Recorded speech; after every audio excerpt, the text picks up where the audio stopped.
Hello. Um, Hi.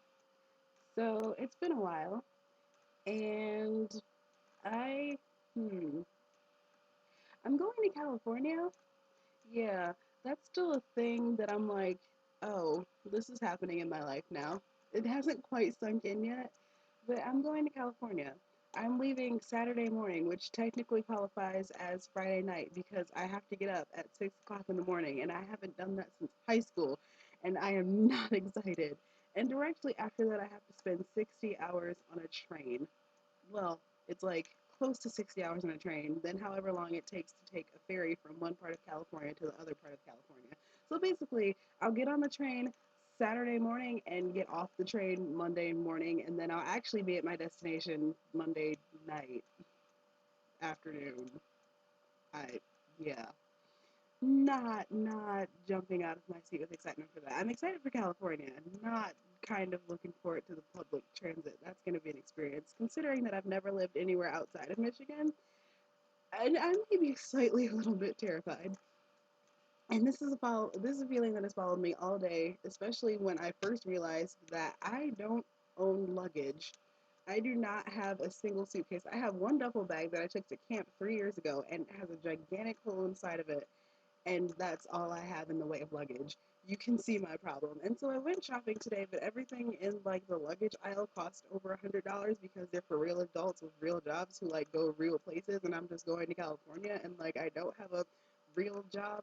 Like I get paid $10 an hour, but also like rent is a thing. And it's yeah, it's no, I'm not swimming in cash. I'm not Scrooge McDucking it up over here. So I probably had a little bit of a worried look going on my face. But if you see someone worried and they're like looking to, like clearly looking to escape where they currently are because they're shopping for suitcases, I mean, that's the conclusion I would come to. But if you see someone in that kind of situation, do you just walk up to them and like demand that they smile? Because I wouldn't. I'd probably steer out of that person's way because if they're not looking for something to like pack their stuff into, they're looking for something to pack someone else into and like bury them in the backyard. Or, that is, my mind just goes weird places apparently, but definitely I don't think the common consensus would be to like just go up to them and tell them to smile. That happened to me 3 times today. Three.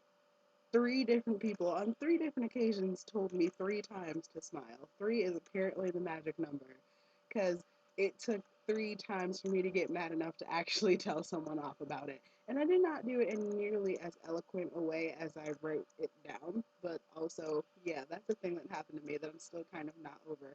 So I decided to write poetry about it, and now I'm going to share it with you guys. So, yeah, I can't speak for everyone, but since it's me you were talking to and me you'll ask, you'll get my personal answer.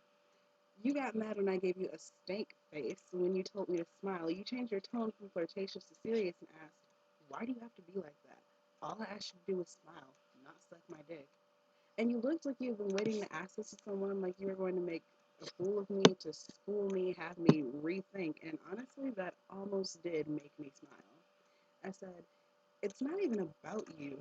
Not really. See, there are so many reasons I could be not smiling right now. Maybe I'm not having a good day. Maybe my cat just died. Maybe I just got dumped, stood up. Maybe I flunked my most recent test. Maybe I'm coffee deprived, sleep deprived. Maybe it's as simple as I just flat out don't feel like smiling.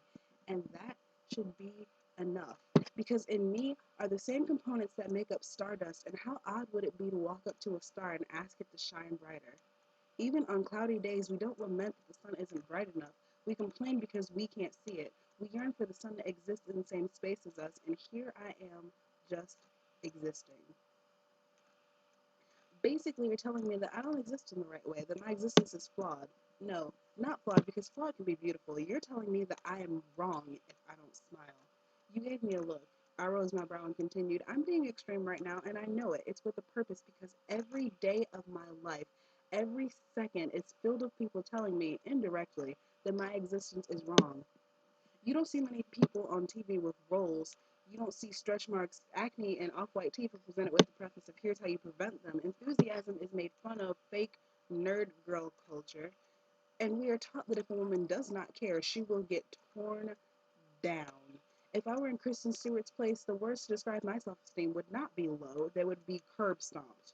Willow Smith is having being accused of growing up too fast because she's becoming her own person, not a doll in pigtails and a dress who does nothing but look at the camera and fucking smiles.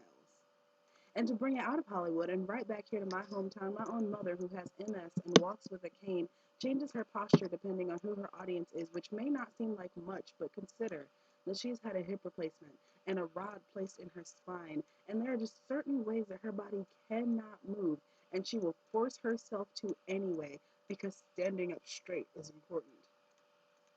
And even though after less than 5 minutes of straining herself, she will begin to internally scream out in pain, you will only ever see her smile. We live in a society that would rather send me to Glasgow Joker style than accept the truth of my existence. So, no, you not liking the way my face is set up is not going to brighten my day.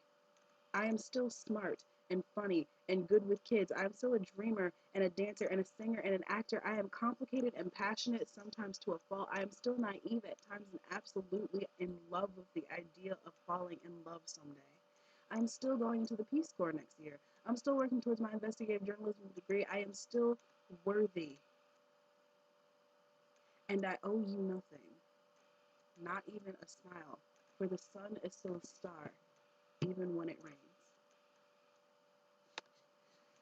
All right, well, that is my little foray in pretending that I can like do poetry and stuff. Tell me what you think, and I will talk to you all later. See you on like the other side of the country because I'm probably not going to upload another video until I'm in California. Ugh, excitement. Bye.